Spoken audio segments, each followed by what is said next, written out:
Story 1.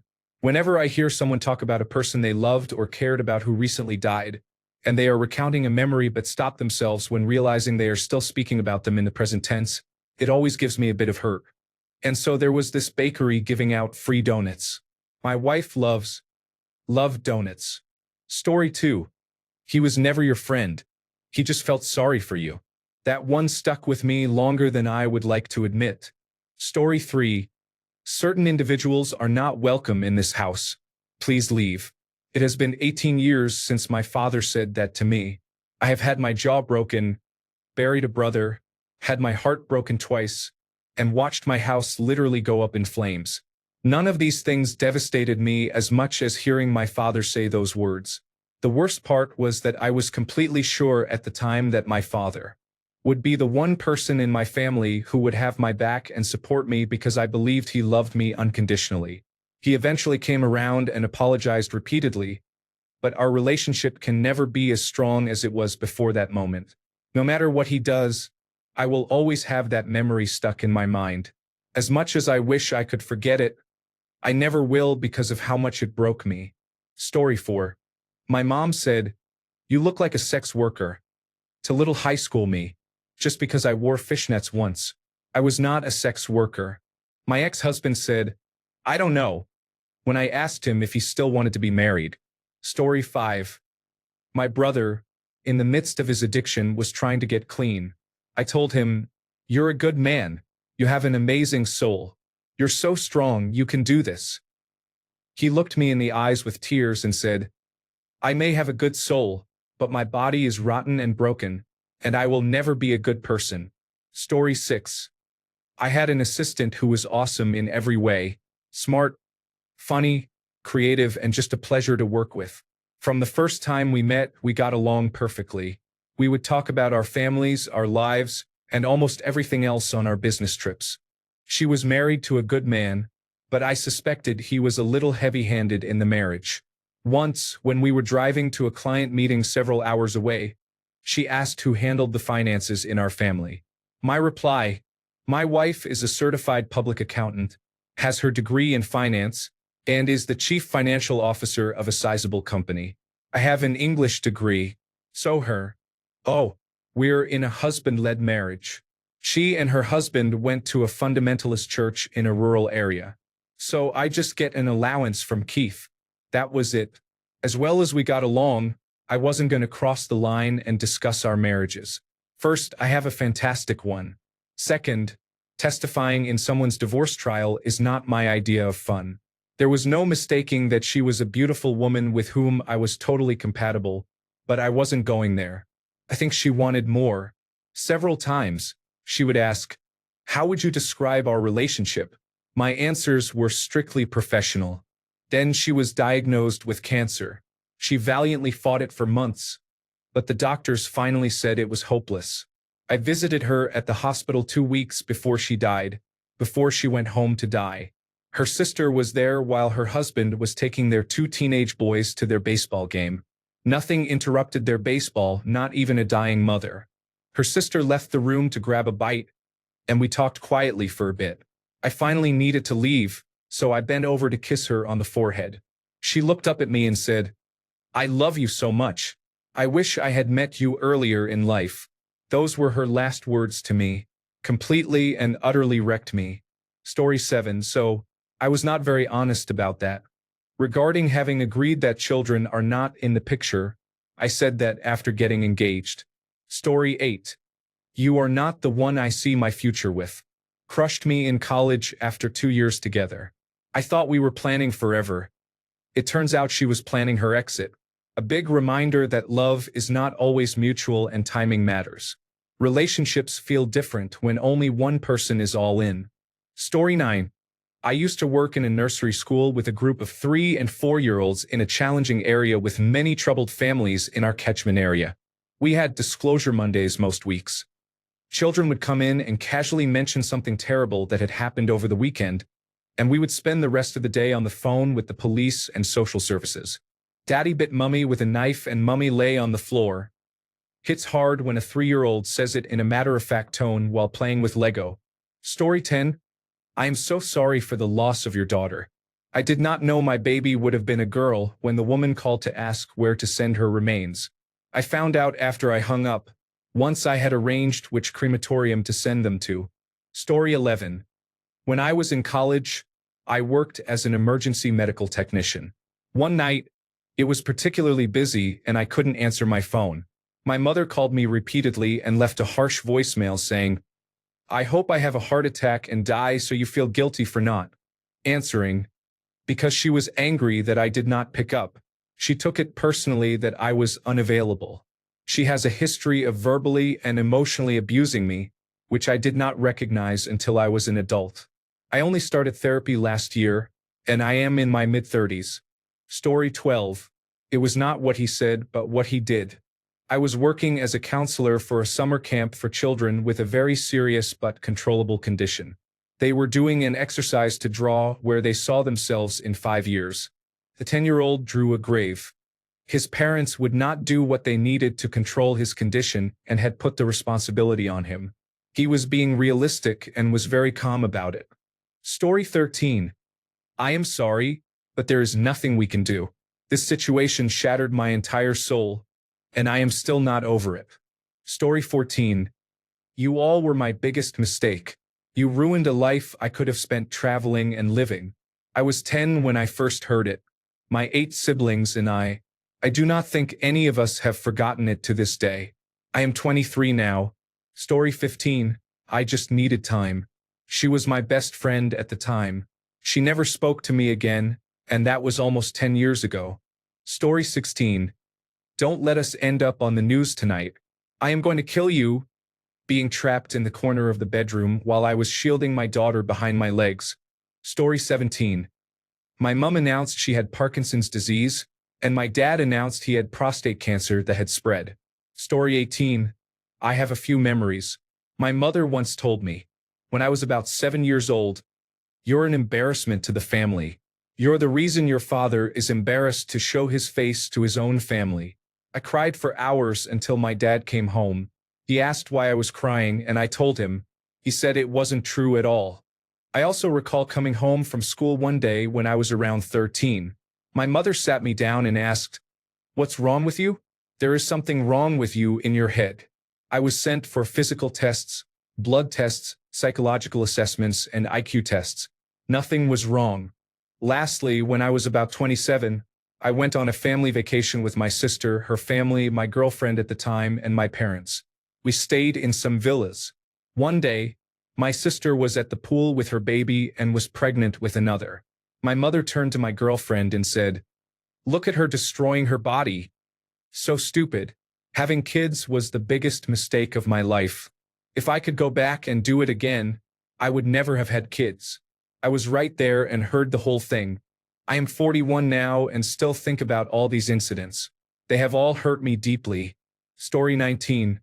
Get out of my life. He broke my heart, but I obeyed.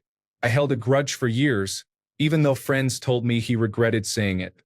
He never apologized to me. Then he died, and I did not find out until months later. Story 20. Listen, if you're going to do it, just don't use the gun I bought you. I expressed that I went through it and admitted to almost doing it. I was not proud of it, but I made it through, and he was nowhere to be found during that time. I had already made up my mind about breaking things off, so I'm not sure why I bothered to tell him. It wasn't like I was just thinking about it. It was in my head. We broke up, of course. My ex. Story 21. I love you.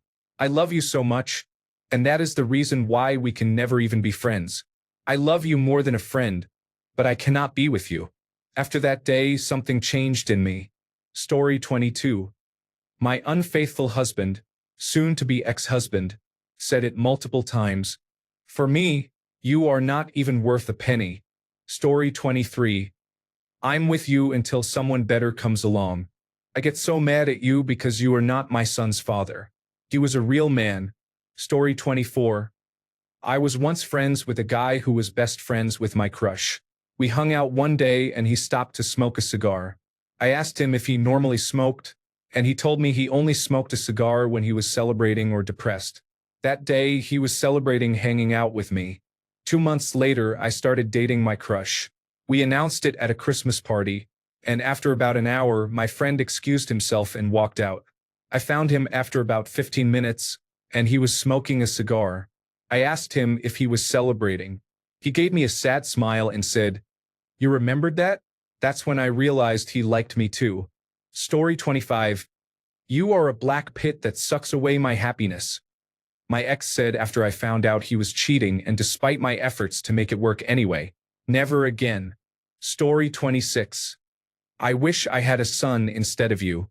I do not know why, but I have never forgotten that. I still wonder what made my father say that. I was just 12.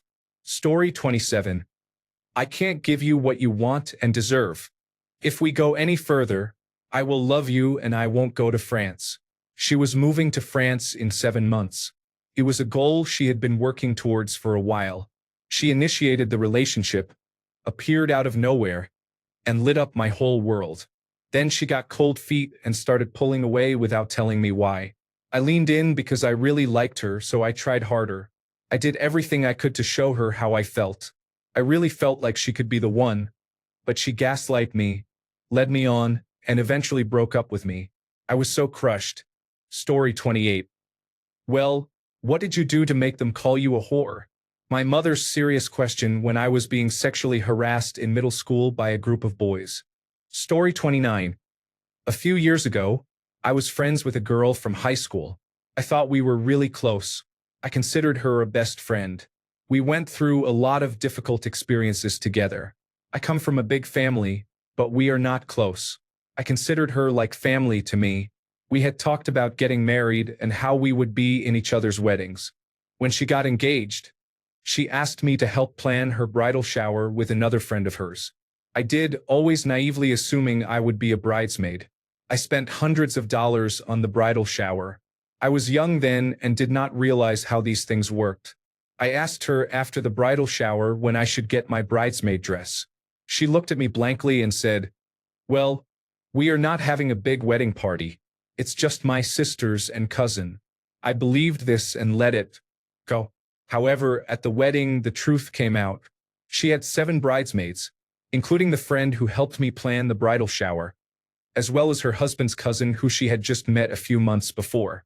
I was really hurt by this, especially when she gave a speech and said, "I want to thank the people behind me, my bridesmaids, for always being there for me.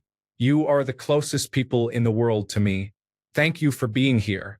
I ended up leaving shortly after that. We still talk here and there.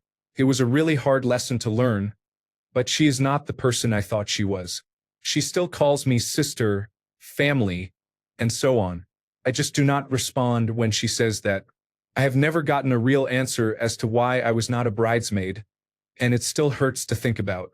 Yet, I cannot cut her out completely for some reason. I think we are trauma bonded from a shared experience in our 20s. Story 30.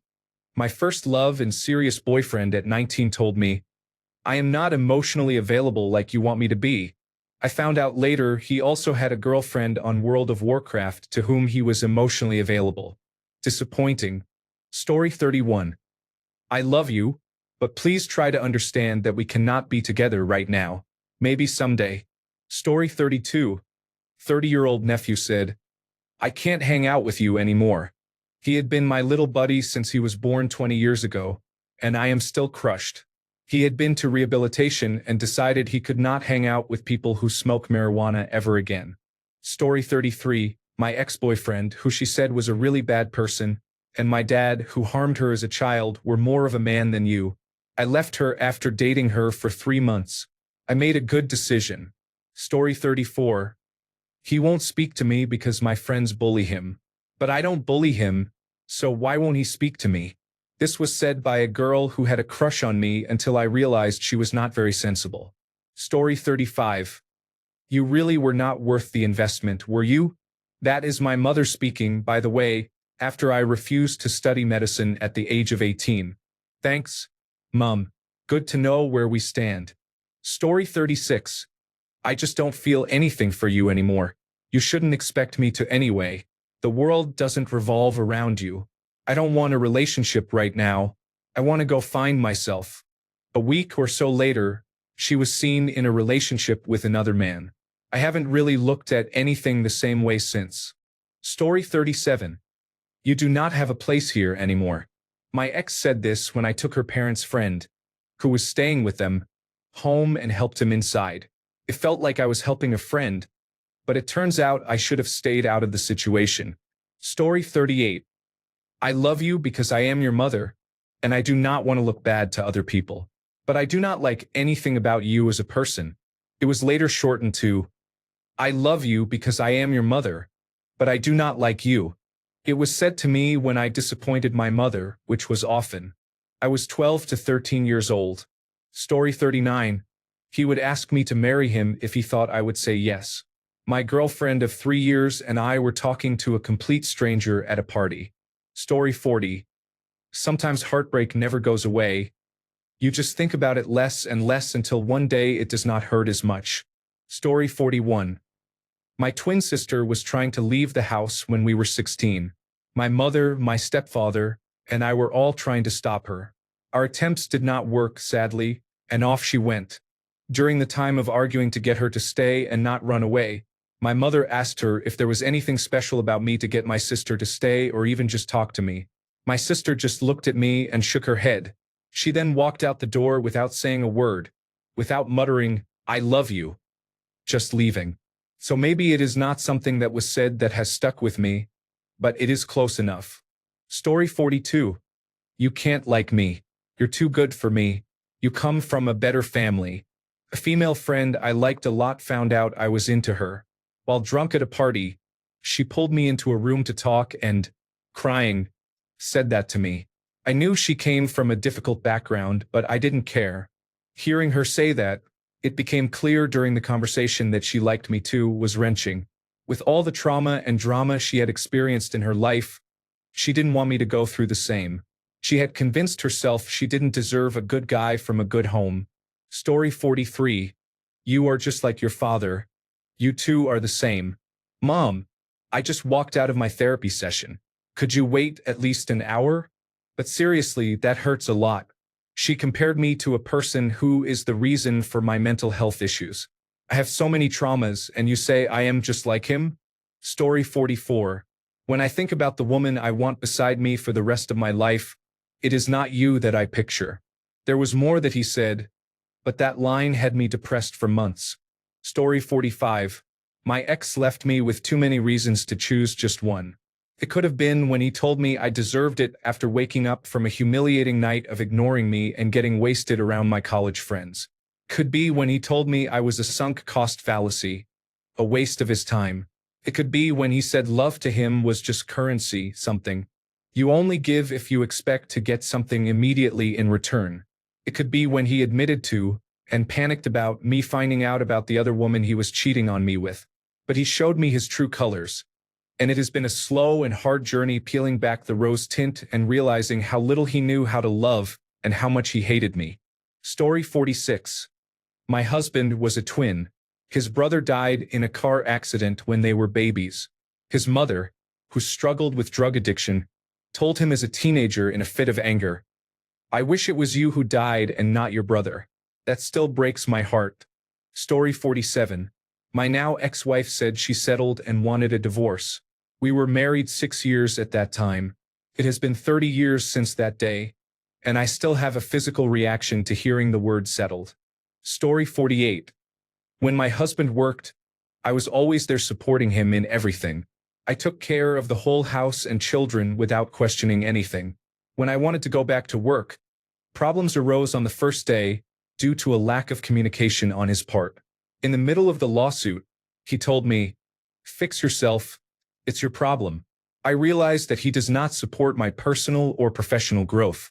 Story 49.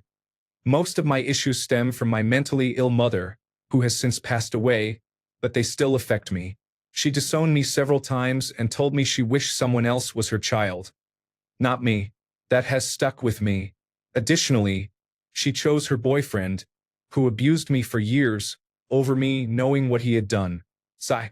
Story 50. I do not love you and have not for the past 3 years. It would have been nice to tell me before the vasectomy I had 2 months earlier. Story 51. The silence from my father when I was leaving the country was profound. He never said goodbye, just threw my bag of belongings from his house at me and drove away. Story 52. You are a damn pest. I wouldn't be with you regardless. Men want a permanent woman and one for sometimes. I just stayed because you helped me with my son. Same person. I have learned my lesson. Don't waste your love on pieces of shit. Scum of society doesn't change. They stay lame and unpunished until the end. Story 53. Me finding out that my partner of 17 years has been cheating, and then in an effort to work things out, pouring my heart out while on my knees and in tears, recounting a huge list of happy moments we shared together from the beginning of the relationship up to the present, including the births of our children. Am I supposed to feel something? Story 54. Ex-fiancé still in love with his ex-wife. I am not addicted to you like I am to her. When I finally broke up with him, he started stalking me. I became the new you. Story 55. Well, you can see how some people never make something of themselves if you look at that. That was me, her child, sitting in the same kitchen at the same moment. I was 21 at the time, and it still ripped my heart apart that she did not say my name and called me like an object. Story 56. Do your best. Your best is enough for me. I did my best, and when I did not get the grade my parents wanted, I was suddenly considered lazy and an idiot. My best was never enough unless it fit neatly into what other people wanted. Story 57. When I was 17 years old, I told my father I wanted to be a musician. He screamed at me across the living room, "I don't think you can do it."